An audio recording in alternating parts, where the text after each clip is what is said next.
We are talking presidential politics on This Week in Erie, and now that Election Day 2019 is over, the focus, of course, turns fully to the race for the White House. Joining us is Dr. Joe Morris, Chair of the Department of Political Science at Mercyhurst University. Joe, thank you so much for joining us. Now that we have that Election Day behind us, we can put our full focus on this presidential election, which seems like it's been going on for quite some time now. We've heard, though, obviously over and over, and we've seen the reports, Erie County kind of in the national spotlight when it comes to the 2020 presidential race. How does that, do you think, play to local voters, and do you think it'll make a difference? Yeah, I don't know whether it'll make a difference or not, but I can certainly tell you that Erie is really the epicenter of Pennsylvania politics, if not politics in the Midwest. We're one of those few counties in Pennsylvania that traditionally votes Democratic, but ended up voting for Donald Trump in 2016, and Donald Trump won by just a handful of votes, really.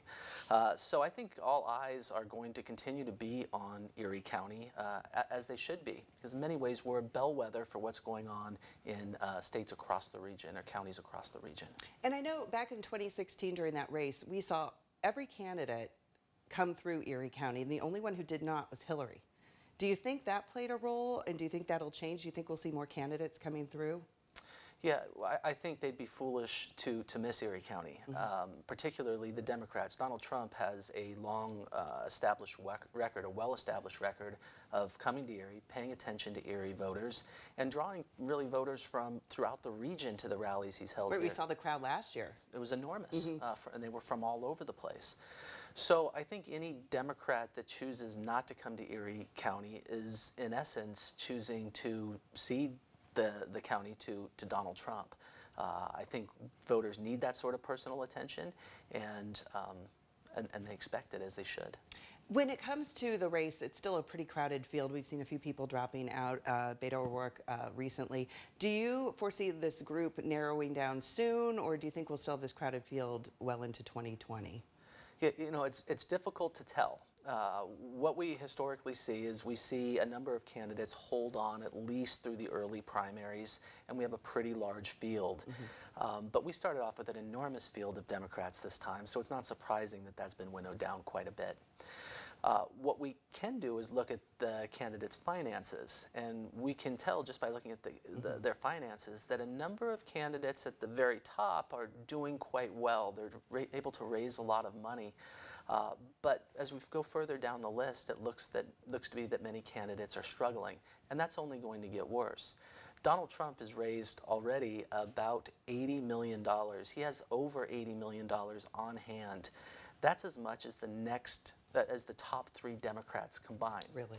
So I think it's in the Democrats' advantage to begin to really narrow that field and to focus our energies on candidates that Democrats think can win. Well, when you talk about money, though, Bloomberg's been thrown around now, and he's got the money. And he registered, I believe, again in Arkansas recently, and Alabama in terms of the primary. Do you think he has a shot at this? Yeah, maybe. It is a guessing game. I get that.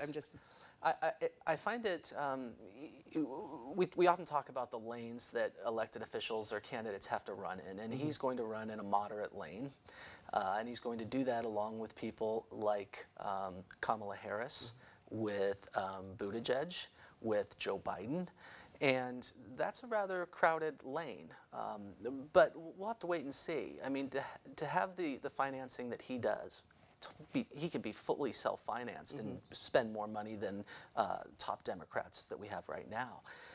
If he's able to translate that money into some notoriety, some recognition among Democrats, then maybe he can hold on through the early primaries and hope to build some momentum.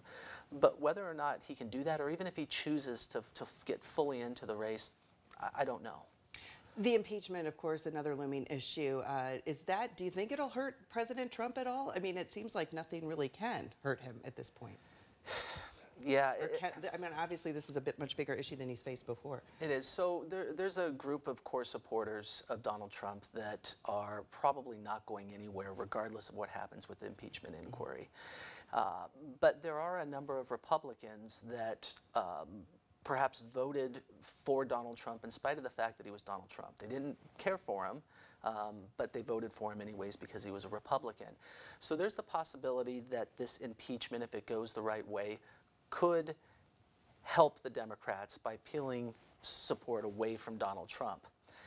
But there's also the possibility that it could go the opposite direction. We saw in 1998, at the height of the impeachment of Bill Clinton, that President Clinton was enjoying his highest job approval ratings of his entire administration. So there's always the possibility that there's a reaction among the American public away from the Democrats and toward the Republicans. And this is not something the Democrats can afford to have happen. Well, the Democrats, too, I just remember hearing in 2016, too, a lot of people voting against the candidate, the people who didn't like Hillary. Do you think then that obviously it's important for the Democrats to find that candidate that people can all get behind and support? Yes, and I don't know that we have found. Does that person exist? I don't mean, know. that's the thing. It seems like there's still some polarizing characters. Yeah, I'm not sure. I often talk to my class about the Democrats having an Obama hangover. In so many ways, Barack Obama was this ideal Democratic candidate in the sense that he was on the right side of the issues for the Democratic Party, of course, but he was also incredibly charismatic, and he could give a speech. And I don't know that we have a candidate in the Democratic field that can rival Barack Obama in any of those ways. And that's, I think, something that voters are still looking for. Whether or not that person emerges and becomes that type of candidate, I think is really important, because we have to remember that having voters that are enthusiastic is really important come election time. You want people to be motivated to get there to the polls. And if you don't have that charismatic candidate that speaks to these ideals in a way that you can understand, the enthusiasm might not be there. They're certainly providing characters for SNL. They most We've seen certainly a lot are. of those. As an educator, though, it must be so exciting. I know we've talked about this before. To be a professor at this time and to be teaching political science, to be able to share this experience with your students. I mean, there's really no other time like this that we've seen before. No, and my students are really,